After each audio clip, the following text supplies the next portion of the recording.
ఈ 100 రోజుల వ్యవధిలో రాష్ట్ర కేబినెట్ అంటే పరిపాలనా పరంగా అత్యున్నత విధాన నిర్ణాయక మండలి అయినటువంటి రాష్ట్ర కేబినెట్ 6 సార్లు సమావేశమైంది. ఈ 6 సార్లలో కేబినెట్ సమావేశం తీసుకున్నటువంటి నిర్ణయాలు ప్రజలకు ఉపయోగపడేవిగాను లేదా రాష్ట్ర అభివృద్ధికి దోహదపడే విధంగాను లేకపోగా స్కాములు సృష్టించడానికి, అదేవిధంగా లోకేష్ బాబు గారి ట్యాక్సులు వేయడానికి, ఉన్న పథకాలను పీకి వేయడానికి ఇలాంటి సమావేశాలను ఉపయోగించుకోవటం చాలా దురదృష్టకరంగా నేను భావిస్తున్నా. చంద్రబాబు నాయుడు గారు వచ్చిన తర్వాత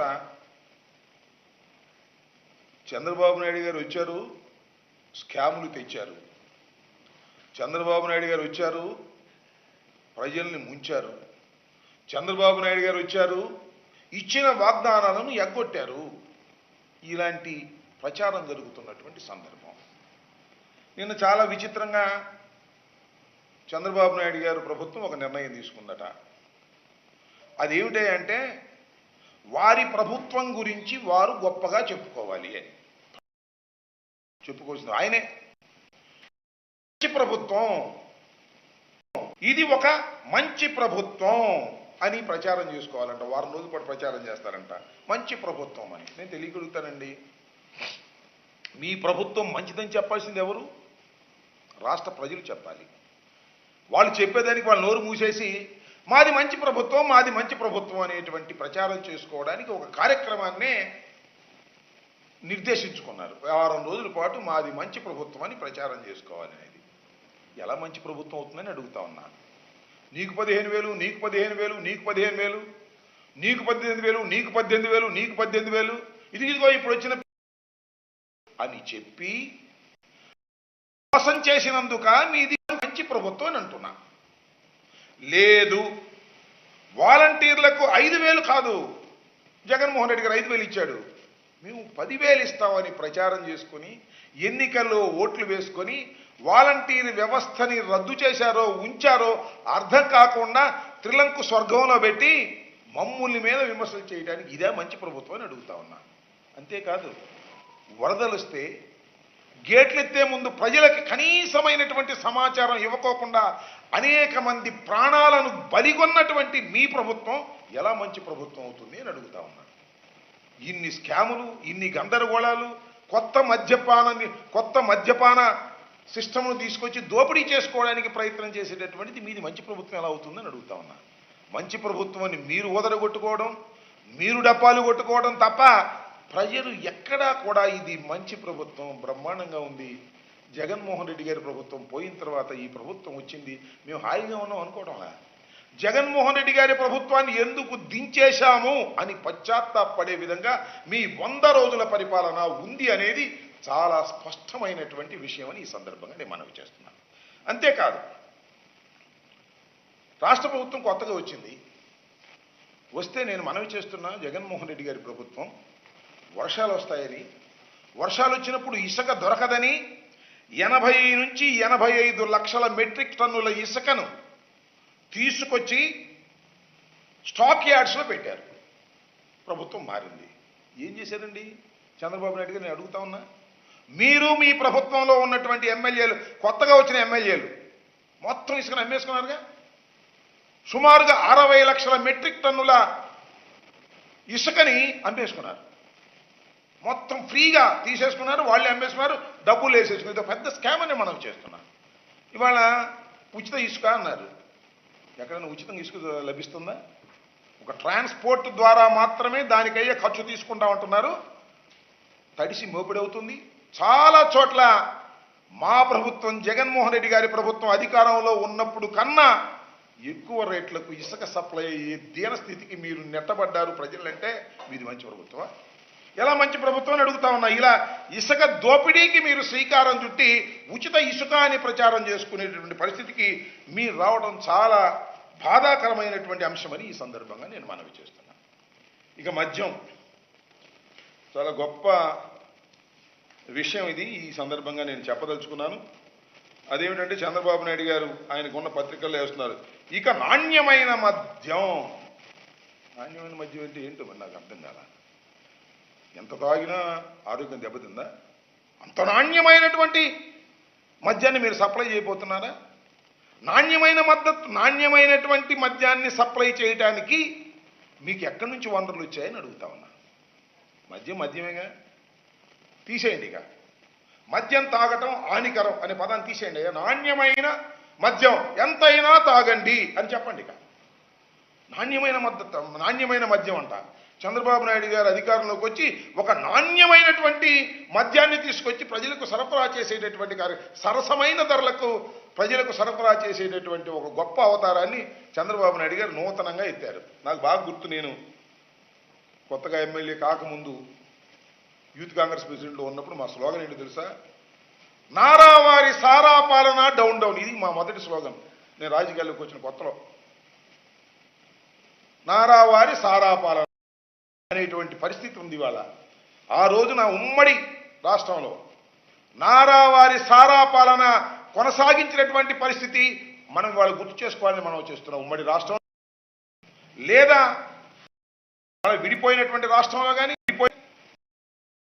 షాపులను స్కాములు, మద్యం తయారీ దగ్గర డబ్బులు సంపాదించి కోటాను కోట్ల రూపాయలు సంపాదించి దాని ద్వారా రాజకీయ నాయకులను కొని దాని ద్వారా ఎలక్షన్ జరుపుకొని డబ్బుతోనే సర్వస్వం చెయ్యవచ్చుననేటువంటి భావనతో చంద్రబాబు నాయుడు గారు మద్యాన్ని స్కామ్గా ఉపయోగించుకున్నటువంటి వ్యక్తి. ఇది చరిత్ర చెబుతున్నటువంటి సత్యం. ఇది చంద్రబాబు నాయుడు గారు అధికారంలోకి వచ్చిన దగ్గర నుంచి మద్యం విషయంలో అనేక స్కాములు చేసి కోటాను కోట్ల రూపాయలు కొల్లగొట్టేటటువంటి కార్యక్రమం చేసినటువంటి వ్యక్తి నారా చంద్రబాబు నాయుడుకి ఇవాళ మళ్ళా మద్యాన్ని ఓ స్కాముల్లోకి తీసుకొచ్చి దాని ద్వారా అనేక కోట్ల రూపాయలు సంపాదించాలనేటువంటి ఉద్దేశంతో ఇవాళ కొత్త పాలసీని చంద్రబాబు నాయుడు గారు తీసుకొస్తున్నారు. మమ్మల్ని ఏమన్నాడు తెలుసు కదా, మేము సప్లై చేసే మద్యం అంట చాలా ప్రమాదకరమైన మద్యం అట, అది విషమట, అది తాగితే కిడ్నీలు చెడిపోతాయంట, అది తాగితే మనుషులు చచ్చిపోతారట. మరి ఇప్పుడు 100 రోజులు అయిందిగా, 100 రోజులు ఎక్కడి నుంచి ఏ షాపులో తాగారు? మేము సప్లై చేసినటువంటి బ్రాండ్ లేక కొత్తగా బ్రాండ్లు ఏమి రాలేదుగా. ఎన్ని కిడ్నీలు పోయినాయి, ఎంతమంది చచ్చిపోయారు, ఏమిటి కథ? ఒక లాజిక్ ఏది? లాజిక్ లేదు. ఎక్కడికి వెళ్ళినా మీటింగుల్లో నాణ్యమైన మద్యం ఇస్తాం, జగన్మోహన్ రెడ్డి గారు ఇచ్చేటటువంటి మద్యం చాలా ప్రమాదకరమైనటువంటి మద్యం, చాలా ఖరీదైన మద్యం ఇస్తున్నారు అని చెప్పి ప్రచారం చేసి ప్రజలను నమ్మించే ప్రయత్నం చేశారు. నమ్మారేమో మరి మనకు తెలియదు. ఇవాళ మరి చెప్తున్నా, ఇవాళ చేయమంటున్నా, నాణ్యమైన మద్యాన్ని ఎలా సరఫరా చేస్తారో చూడాలి. దానికి ఇవాళ కొత్త స్లోగన్స్ పెట్టి వెళ్ళేటటువంటి ప్రయత్నం నారావారు చేస్తున్నారు. సారా పాలన చేసే ప్రయత్నం నారావారు చేస్తున్నారు. ఈ సందర్భంగా చెప్పదలుచుకున్నా. నేను అడుగుతా ఉన్నా, పూర్వం చంద్రబాబులోకి ఉన్నప్పుడు సుమారుగా 4,380 మద్యం షాపులు ఉండేవి ఈ రాష్ట్రంలో, మన రాష్ట్రంలో 4,380 మద్యం షాపులు. మేము వచ్చిన తర్వాత మద్య నియంత్రణ చేయాలని ప్రభుత్వమే మద్యం షాపులు ఓపెన్ చేసి మద్యాన్ని అమ్మేటటువంటి కార్యక్రమం చేశాం. దానికి 2,934 షాపులను ప్రభుత్వం ఓపెన్ చేసింది. నేను అడుగుతా ఉన్నా, మద్యం షాపులు ప్రైవేటీకరణ చేస్తే లంచాలు వస్తాయా, ప్రభుత్వం అమ్మితే లంచాలు వస్తాయా చెప్పని అడుగుతా ఉన్నా. ప్రభుత్వం అమ్మితే లంచాలు ఎందుకు వస్తాయి? ప్రైవేటీకరణ చేస్తే లంచాలు వస్తాయి. 2,934 షాపులు మేము మెయింటైన్ చేస్తే మీరు 4,380 షాపులు పెట్టి దోచుకుని ఇవాళ మీరు మా ప్రభుత్వాన్ని విమర్శించేటటువంటి కార్యక్రమం చేస్తున్నారు. అంతేకాదు, ఇవాళ రేపు సుమారుగా ఎన్ని షాపులు అవుతాయో, 4,000 అవుతాయో, 6,000 అవుతాయో, 7,000 అవుతాయో ప్రైవేటు మద్యం షాపులు తీసుకొచ్చి పెట్టి సిండికేట్లు చేసి తద్వారా డబ్బులు కాజేయాలనేటువంటి ప్రయత్నంలో ఇవాళ చంద్రబాబు నాయుడు గారు ఉన్నారు. మేము చూసాం ఇంతకు ముందు కూడా చంద్రబాబు నాయుడు గారి పరిపాలనలో అందరూ సిండికేట్ అయ్యేవాళ్ళు. మొత్తం ఆ సిండికేట్లు ఏం చేసేవాళ్ళు అంటే 25 రూపాయల బాటిల్ అని చెప్తే రేట్ ఏమో 25 రూపాయలు ఉండేది షాపులో, బయట లోపలే 35 రూపాయలు అమ్మేది. అందరూ తెలుగుదేశం కార్యకర్తలు పంచుకునే కార్యక్రమం చేసేవాళ్ళు. ఇవాళ కూడా అదే మళ్ళీ కార్యక్రమం జరుగుతూ ఉందిగా. నేను మనవి చేస్తున్నా, ఇంతకు ముందు బార్లు, వైఎస్ఆర్ కాంగ్రెస్ ప్రభుత్వంలో ఏర్పడినటువంటి బార్లు యజమానులని ఇవాళ మెడబట్టుకొని బయటకు గంటి మీరు ఇవాళ ఆక్రమించుకున్నారు. చాలా చోట్ల నేను చెప్తాను, అవసరమైతే వాటి నెంబర్ కూడా చెప్తాను. ఆక్రమించుకొని మీ కార్యకర్తలతో ఇవాళ బార్లు నడుపుకునే పరిస్థితి చేస్తున్నారు. ఇంతకన్నా దారుణం ఏం కావాలి? ఈ రకంగా ఒక దుర్మార్గమైనటువంటి కార్యక్రమానికి ఇవాళ మీరు శ్రీకారం చుట్టేటటువంటి కార్యక్రమం చేస్తున్నారు. ఇది చాలా దురదృష్టకరమైనటువంటి ప్రయత్నం అని కూడా ఈ సందర్భంగా నేను చెప్తూ, దాంతోపాటు ఏమంటారంటే మేము బ్రహ్మాండమైన తీసుకొని మాకు ప్రచారం చేసేటప్పుడు ఇంకో మాట కూడా చెప్పారు. భూమ్ భూమ్ జగన్మోహన్ రెడ్డి గారిదంట, ప్రెసిడెంట్ మెడల్ జగన్మోహన్ రెడ్డి గారిదట. నేను మనవి చేస్తున్నా, ప్రజలు గుర్తించాలని మనవి చేస్తున్నా. ఈ బ్రాండ్లన్నీ కూడా చంద్రబాబు నాయుడు గారు పరిపాలనా కాలంలోనే, అంటే 2019-14 కాలంలోనే ఈ బ్రాండ్లన్నీ ఇచ్చింది చంద్రబాబు నాయుడు గారు. దానికి లెక్క ఉంది, జీవోలు ఉన్నాయి. చూడండి, ఒక మాట చెప్తాను. President medal, Hyderabad Bru deluxe, ఈ బ్రాండ్లు 2017 నవంబర్ 22న సాక్షాత్తు చంద్రబాబు నాయుడు గారి ప్రభుత్వం అధికారంలో వాటికి అనుమతి ఇచ్చింది. అలాగే Governor Reserve, Life and Napoleon, Olden Barton Edge, 7 Heaven Blue, ఈ బ్రాండ్లు కూడా సుమారుగా ఇలాంటి 15 బ్రాండ్లు 2018 అక్టోబర్ 26న ఒకేసారి అనుమతించారు. దాంతోపాటు High Voltage, Voltage Gold, SHG 10,000, British Empire Super Strong Premium beer, British Empire Ultra brand beer విక్రయాలు 2017-7న అనుమతి జారీ చేశారు. దాంతోపాటు Royal Palace, New King, Sign Out, ఈ పేర్లతో విస్కీ బ్రాండ్లు నవంబర్ 9న 2018న వాళ్లే జారీ చేశారు. బీరా 91 పేరుతో 3 రకాల బీర్ బ్రాండ్లను 2019 మే 14న దిగిపోయే ముందు చంద్రబాబు నాయుడు గారు సంతకం పెట్టి ఆ బ్రాండ్లని రిలీజ్ చేశారు. TI Marshal House, TI Courier Napoleon whisky, brandy బ్రాండ్లు 2018 మే 15న అనుమతించారు. అప్పటి వరకు రాష్ట్రంలో కనిపించని విచిత్రమైన బ్రాండ్లన్నీ కూడా వారి హయాంలో ఇచ్చారు, మా హయాంలో. దీనికి అంతా బురదంతా మామే జల్లే కార్యక్రమం పర్మిషన్ చంద్రబాబు నాయుడు గారు పర్మిషన్లు ఇచ్చి జగన్మోహన్ రెడ్డి గారి టైంలో ఇటువంటి ఒక అపవాదు వేసి ప్రజల్ని నమ్మించలేటువంటి ప్రయత్నం ప్రతి మీటింగులోనూ చేశారు. వెళ్ళిన చోట్ల తమ్ముళ్ళు మద్యం తాగే మందు బాబులు మీకు నాణ్యమైన మందు ఇస్తాను అని ప్రచారం చేశారు, చౌకగా ఇస్తాను అని ప్రచారం చేశారు. ఇవాళ నాణ్యమైన మందు ఎక్కడి నుంచి ఇస్తారని నేను అడుగుతాను. ఓకే, వండర్ఫుల్, ఇస్తే మంచిదే. మేము ఎక్కడ పర్మిషన్ ఇవ్వలేదు. మొత్తం 5 మినహా మొత్తం చంద్రబాబు నాయుడు గారు పర్మిషన్ ఇచ్చినవే. ఈ డిస్టిలరీలో తయారు చేస్తారా, వేరే చోటకి తయారు చేస్తారా? ఈ డిస్టిలరీలో తయారు చేసేటప్పుడు నాణ్యమైన ఇంతకన్నా బెటర్ మందు ఎలా వస్తుంది? అదే డిస్టిలరీ కదా. ఆ డిస్టిలరీలోనే తయారు చేసే మందు ఏమీ లేదు. మీరు స్లిప్పులు అంటించి ఈ రకంగా చేసేటటువంటి ప్రయత్నం మా మీద బురదల్లే కార్యక్రమాలు మీరు చేస్తున్నారు. ఇది ఒక సరైనటువంటి విధానం కాదు అనేది ఈ సందర్భంగా నేను చెప్పదలుచుకున్నాను. మొత్తంగా ఈ కొత్తగా తీసుకొచ్చేటటువంటి పాలసీ స్కాములకు ఆస్కారం ఇచ్చే పాలసీ, అసలు స్కామ్ చేయడం కోసమే మీరు ఈ పాలసీని తీసుకొచ్చారు. మీ కార్యకర్తలకి, మీ నాయకులకి సిండికేట్లు చేసి మద్యాన్ని అమ్ముకొని వ్యాపారం చేసుకొని డబ్బులు సంపాదించుకోవాలి అన్యాయంగా అనేటువంటి ఒకే ఒక్క దురుద్దేశంతో ఇవాళ ఈ నూతనమైనటువంటి పాలసీని మీరు తీసుకొచ్చారు. ప్రభుత్వమే ఇటువరకు అమ్మేది. ప్రభుత్వమే అమ్మినప్పుడు ఇంకా ఎక్కడ మిస్చీఫ్ దాటానికి అవకాశం లేదు. ఇవాళ ప్రైవేటు వ్యక్తుల చేతుల్లోకి తీసుకువెళ్ళేటటువంటి పరిస్థితి మీరు చేస్తున్నారంటే ఇది స్కామ్కు దోహం చేసేటటువంటి కార్యక్రమం అని కూడా ఈ సందర్భంగా నేను చెప్పదలుచుకున్నాను. ఇంకపోతే నిన్న క్యాబినెట్లోనే చాలా సుదీర్ఘమైన చర్చ జరిగినట్టుగా ఆ పత్రికల్లో వచ్చాయి. ముఖ్యంగా వారి ప్రియమైన పత్రిక ఈనాడులో జగన్ భార్య చైర్మన్గా ఉన్న సాక్షి పత్రికకు దోచిపెట్టారు. ప్రభుత్వ సొమ్మంతా కూడా సాక్షి పత్రిక దోచిపెట్టారట. ఆ సాక్షి పత్రిక జగన్ భార్య చైర్మన్గా ఉన్నారట. సరే, మరి వాళ్ళకి తెలిసిందో తెలియకో మరి ఆమెమి చైర్మన్ కూడా కాదు, ఈవెన్ డైరెక్టర్ కూడా కాదు. Board will do all the functions in the Sakshi. Sakshi అనే పత్రిక నేను మీకు ప్రత్యేకంగా చెప్పవలసిన అవసరం లేదు. డాక్టర్ వైఎస్ రాజశేఖర రెడ్డి గారు సాక్షి పత్రికను తీసుకురావాలని తాపత్రయపడి తీసుకొచ్చినటువంటి మహానుభావుడు. ఎందుకు తీసుకొచ్చాడు సాక్షి పత్రికని? చంద్రబాబు నాయుడు గారి చేతిలో ఉన్నటువంటి అన్ని పత్రికలు, ముఖ్యంగా ఈనాడు, ఆంధ్రజ్యోతి, వారి గుప్పెట్టో పెట్టుకొని రోజు కథ రాసి ప్రజల ముందుకు పంపేటటువంటి ప్రయత్నం చేసి విష ప్రచారం చేసేటటువంటి కార్యక్రమం చేస్తున్నారు అనే విషయాన్ని తెలుసుకొని ఆ రోజు గుర్తుండే ఉంటుంది రాజశేఖర రెడ్డి గారు, దివంగత రాజశేఖర రెడ్డి గారు ఆ 2 పత్రికలు అని చెప్పేవాడు. ఆ 2 పత్రికల వాయిస్ వేరే రకంగా పోతుంది కాబట్టి నిష్పక్షపాతమైనటువంటి వాయిస్ వెళ్ళాలని సాక్షి పత్రికను తీసుకొచ్చినటువంటి గౌరవనీయులు దివంగత రాజశేఖర రెడ్డి గారు. నేను మనవి చేస్తున్నా, సాక్షి పుట్టుకతోనే దాని చేసేటటువంటి కార్యక్రమం చేస్తున్నారు మీరు, చంద్రబాబు నాయుడు గారు, రామోజీరావు గారు. ఎందుకంటే ఇలాంటి పత్రిక ఉండేటటువంటి నాటకాలు, రాసేటటువంటి కథనాలు ప్రజలు నమ్మరు కాబట్టి ఈ సాక్షి పత్రిక మీద విషం కక్కేటటువంటి ప్రయత్నం చేస్తున్నారు. ఇది కొత్త ఏం కాదు, ఇవాళ కాదు, డే 1 నుంచి మీరు అదే కార్యక్రమం చేస్తున్నారు. నేను అడుగుతా ఉన్నా, అంటే సాక్షి పత్రికకు జగన్ గారి భార్య చైర్మన్గా ఉన్నారని నేను మనవి చేస్తున్నా.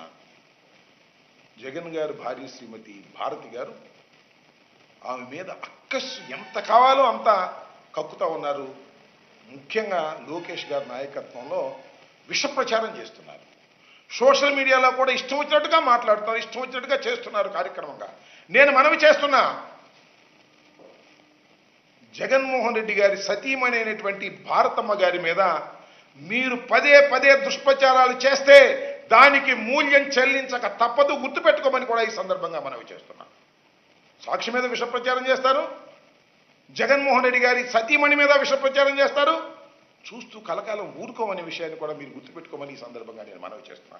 నేను ఈ సందర్భంగా కొన్ని విషయాలు మీ దృష్టికి తీసుకురాదలుచుకున్నా. అసలు నేను అడుగుతా ఉన్నా, ఏందబ్బా ఏమి సాక్షి పత్రిక మేము దోచిపెట్టామని చెప్పమని అడుగుతా ఉన్నా. దీనిలో ఇవన్నీ లెక్కలు చాలా క్లియర్గా ఉంటాయి. సాక్షి పత్రికలు కానీ, లేకపోతే ఈనాడుకి ఇచ్చినవి కానీ, లేకపోతే ఆంధ్రజ్యోతికి ఇచ్చినవి కానీ, తెలుగుదేశం ప్రభుత్వంలో మీరే రకంగా ఇచ్చారు, మేమే రకంగా ఇచ్చామనేది కూడా చాలా స్పష్టంగా ఉంటుంది. ఇప్పుడు ఒకటి నేను మనవి చేస్తున్న, సాక్షి దినపత్రిక అనేది దేశంలోనే టాప్ వరుసలో ఉన్నటువంటి పత్రిక. మన రాష్ట్రంలో టాప్లో ఉన్నటువంటి 2 పత్రికల్లో 1-2 ప్లేసెస్లో ఉన్నటువంటి పత్రికల్లో ఒకటి సాక్షి పత్రిక. అలాంటి హైయెస్ట్ సర్క్యులేషన్ ఉన్నటువంటి సాక్షి పత్రికకు మీ టైంలో మీరేం చేశారు, మేమేం చేశాము, చంద్రబాబు నాయుడు గారి టైం పోయిన తర్వాత మేము మా టైంలో ఈనాడుకి ఏం చేశాము చాలా స్పష్టంగా చూడాల్సినటువంటి అవసరం. ఈనాడు మాకు వ్యతిరేక పత్రిక. ఈనాడు మమ్మల్ని ఎప్పుడు దూషించాలని, విషం కక్కాలని నువ్వు చెప్పినట్టు ఆడేటటువంటి పత్రిక అయినా కూడా నేను మనవి చేస్తున్నా. వైఎస్ఆర్ ప్రభుత్వం అధికారంలో ఉన్నప్పుడు నిష్పక్షపాతంగా వ్యవహరించేటటువంటి కార్యక్రమం మేము దోచుకునే కార్యక్రమం చేయలేదనేది కూడా ఈ సందర్భంగా నేను చాలా స్పష్టంగా చెప్పదలుచుకున్నాను. 2014-19 అంటే ముఖ్యమంత్రిగా ఉన్నప్పుడు మీరు ఏం చేశారు? ఈ 5 ఏళ్లలో ఈనాడుకి 121 కోట్లు ఇస్తే సాక్షి కన్నా తక్కువ సర్క్యులేషన్ ఉన్నటువంటి పత్రిక నీ ప్రియమైన పత్రిక అదే మన రాధాకృష్ణ గారి పత్రిక, అదే యాక్టివ్ పవర్ ప్లాంట్ ఇక్కడ ఇచ్చారు కదా ఆయన పత్రిక 72 కోట్లు ఇచ్చారు. సాక్షి ఎంత ఇచ్చారండి మీరు? చంద్రబాబు నాయుడు గారు గుర్తు చేసుకోండి, 30 కోట్లు ఇచ్చారు. ఈనాడుకి 121 కోట్లు, ఆంధ్రజ్యోతికి 72 కోట్లు, 30 కోట్లు మాత్రమే సాక్షికి ఇచ్చారు. దీన్ని ఏమనాలి? నీ ప్రియమైనటువంటి రామోజీరావు గారి పత్రికకి, నీ ప్రియమైనటువంటి రాధాకృష్ణ పత్రికకి దోచిపెట్టడం కాదంటారు దాన్ని. అది మాత్రం చాలా మేము చేసింది తప్పు, మేము చేసింది తప్పు ఏంటో నేను అడుగుతా ఉన్నా. దీనిలో 240 సరే మొదటి 4 ఏళ్ళు ఈనాడుకు మేము 240 కోట్లు ప్రకటన రూపంలో వెళ్ళాయి. అంటే ఏడాదికి ఇచ్చిన పత్రికా ప్రకటన 1 సంవత్సరానికి 60 కోట్లు. 3.5 ఏళ్లలో 243 కోట్లు ఇచ్చాం. ఏంటండి 5 సంవత్సరాలు కదా మీ ప్రభుత్వం ఉంది, కేవలం 3.5 ఏళ్లలోనే ఇచ్చామంటున్నారు, మిగతా సంవత్సరంన్నర ఏం చేశారనేటువంటి ప్రశ్న ఖచ్చితంగా చూసేవాళ్ళకి వినేవాళ్ళకి వస్తుంది. జరిగింది ఏమిటంటే రామోజీరావు గారు ఆయన పత్రికలో 3.5 సంవత్సరాల వరకు ప్రభుత్వ ప్రకటన అన్నారు. 3.5 సంవత్సరాల తర్వాత మేము అన్నారు.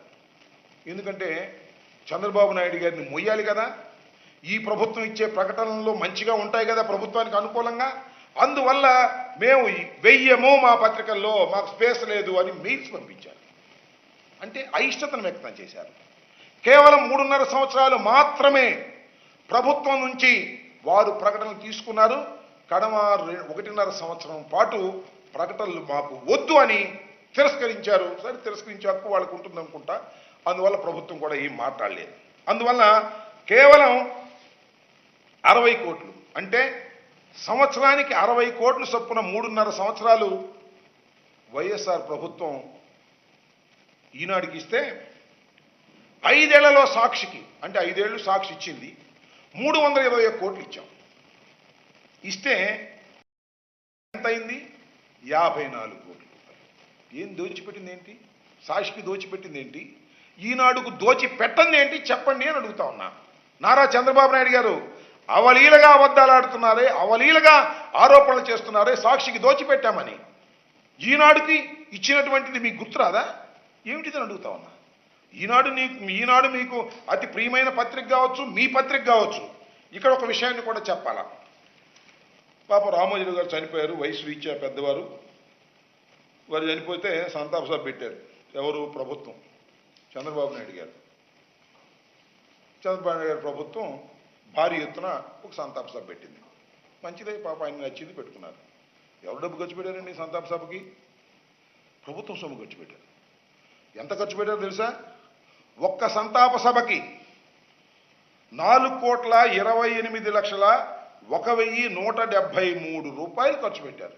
ఒక్క సంతాప సభకి, రామోజీరావు గారి మరణం తర్వాత ఏర్పాటు చేసిన సంతాప సభకి ప్రభుత్వ ఖజానా నుంచి 4,28,01,173 రూపాయలు మీరు ఖర్చు పెట్టే ఎవరిచ్చారంటున్నా?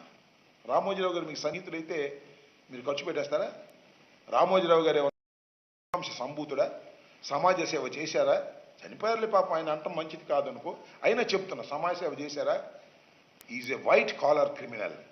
చిట్ ఫండ్ కంపెనీలు, రామోజీ ఫైనాన్స్ ఇలాంటివి నడిపి ప్రజల దగ్గర నుంచి దోచుకున్నాడని అనేక కేసులు ఉన్నాయి. సరే, అఫ్ కోర్స్ ఆ కేసులన్నీ మీరు విత్డ్రా చేసుకోవాలని వాళ్ళ కోర్టులో ప్రయత్నం చేశారు, విత్డ్రా చేసుకున్నారు.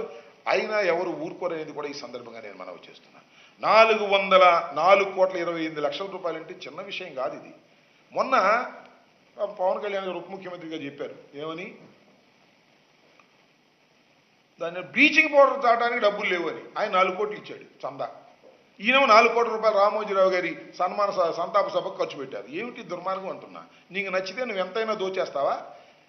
ఇవాళ మమ్మల్ని సాక్షి దోపిడీ చేసింది, సాక్షి అనేటువంటి మాటలు మీరు మాట్లాడటం చాలా దురదృష్టకరమైనటువంటి ఈ సందర్భంగా నేను చెప్పదలుచుకున్నా. ఏంటంటే ఇంకొక అంశం, నిన్న కేబినెట్లో బీసీలకు 33% రిజర్వేషన్లు అని ఒక తీర్మానం చేశారు. అయిపోద్దా? నేను అడుగుతా ఉన్నా, మా సాయిరెడ్డి గారు బీసీలకు 33% అని ప్రైవేట్ బిల్లు పెడితే ఆ రోజున ఎందుకు సపోర్ట్ చేయలేదు మీరు? నిజంగా మీకు శక్తి ఉంటే ఇన్ని నాటకాలు ఆడతారండి మీరు. కాపుడు రిజర్వేషన్ అన్నారు, కాపుడు ఇస్తామన్నారు, ఎగ్గొట్టారు కదా. ఇలాంటి డ్రామా ఒకటి ఆడి బీసీలని వాళ్ళని ఆకర్షించాలని ప్రయత్నం చేస్తున్నారు. మీరు మోసపూరితమైనటువంటి మీ నిర్ణయాలను నమ్ముతారని మీరు అనుకోవడం చాలా దురదృష్టకరమని కూడా ఈ సందర్భంగా నేను చెప్పదలుచుకున్నాను. ఇకపోతే వాలంటీర్లు, నేను అడుగుతా ఉన్నా, వాలంటీర్లు ఎంత మోసం చేశారండి చంద్రబాబు నాయుడు గారు? మీరు వెళ్ళిన చోటల్లా వాలంటీర్కి ఆయన కూడా చెప్పినట్టున్నాడు, నీకు 15,000 నీకు 15,000 చెప్పిన ఆయన కూడా. వాలంటీర్లో ఇక మేము భయపడాల్సిన అవసరం లేదు, మేము వస్తే మీకు 10,000 ఇస్తాం. పాపం ఆశ కదా పాపం, మేము 5,000 ఇచ్చాం, 10,000 ఇస్తారని ఆశపడ్డారు. 10,000 పోయే, 5,000 పోయే, ఇవాళ బజార్ను బడి తిరిగేటటువంటి పరిస్థితి ఏర్పడింది. ఇంత నమ్మక ద్రోహం ఈ ప్రపంచంలో ఎవరైనా చేయగలుగుతారా చంద్రబాబు నాయుడు గారు? మీరు తప్ప. అయినా మిమ్మల్ని నమ్మారు, మీకు ఓట్లు వేశారు. ప్రజల్ని మిమ్మల్ని ఎన్నుకుంటే ప్రజల్ని ముంచేసేటటువంటి కార్యక్రమం చేశారు కూడా ఈ సందర్భంగా మనవి చేస్తున్నాను. చంద్రబాబు నాయుడు గారు, నేను మొన్న కూడా చూశా, ఏంటో కొద్దిగా ఆవేశపడిపోతున్నారు, చాలా ఎక్కువ ఆవేశపడిపోతున్నారు, అనవసరంగా ఆవేశపడిపోతున్నారు. మీకు అసలు జ్ఞానం ఉందా? ఇంగిత జ్ఞానం ఉందా? మీ నాలుకలకి అని ఆగాడు. అంటే నాలుక అని కోస్తానబోయాడు. మళ్ళా తాళం వేస్తాడు, నాలిక తాళం వేస్తాడంట. ఎవరు నాలిక తాళం వేస్తావో నాకు అర్థం కాలేదు చంద్రబాబు నాయుడు గారు. ఎందుకు ఎక్కడో ఒక రకమైన ఫ్రస్ట్రేషన్లో మీరు మాట్లాడుతున్నారు. వైల్డ్ ఎలిగేషన్స్, ఎంత దుర్మార్గమైన ఎలిగేషన్ చేస్తున్నారు మీరు.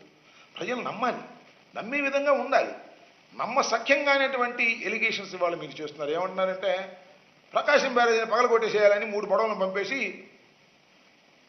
అందరినీ ముంచేసి కృష్ణా గుంటూరు జిల్లాను సర్వనాశనం చేయాలని జగన్మోహన్ రెడ్డి గారు ప్రయత్నం చేశారనేటువంటి మాట మీరు మాట్లాడుతున్నారు. దానికి ముందు ఇందాకే మా సుబ్బారెడ్డి గారు చెప్పారు. ఏమిటి ఆరోపణ నాకు అర్థం కాల. తిరుపతి లడ్డూ ప్రసాదం యానిమల్ ఫ్యాట్ని నెయ్యిగా ఉపయోగించారనేటువంటి ఒక దుర్మార్గమైనటువంటి ఆరోపణ మీరు చేస్తున్నారు. వైల్డ్ ఎలిగేషన్ చేస్తున్నారు.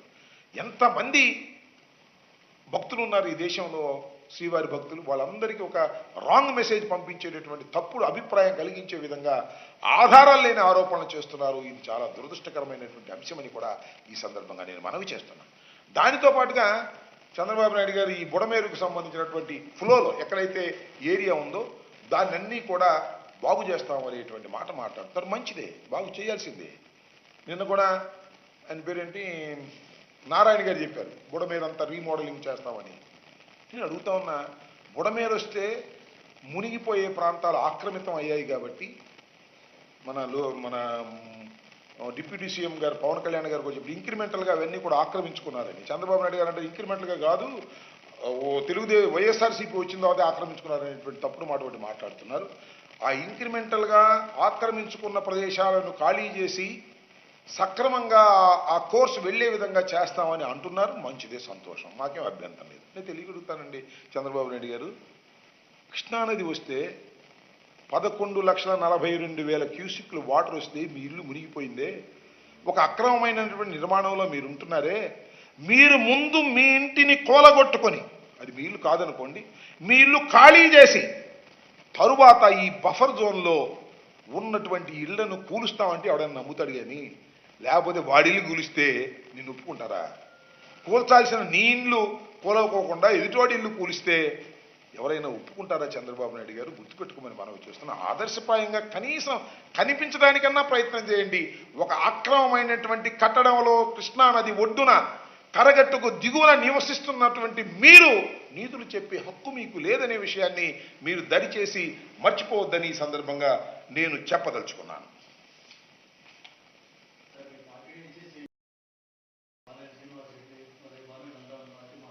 నేను ఒక మాట చెప్తానండి, మా పార్టీ నుంచి చాలామంది నాయకులు వెళుతున్నారనే మాట. చాలామంది నాయకులు కాదు కానీ ఒక 3-4, ఇప్పుడు 2 వెళ్ళబోతున్నారని విన్నాను.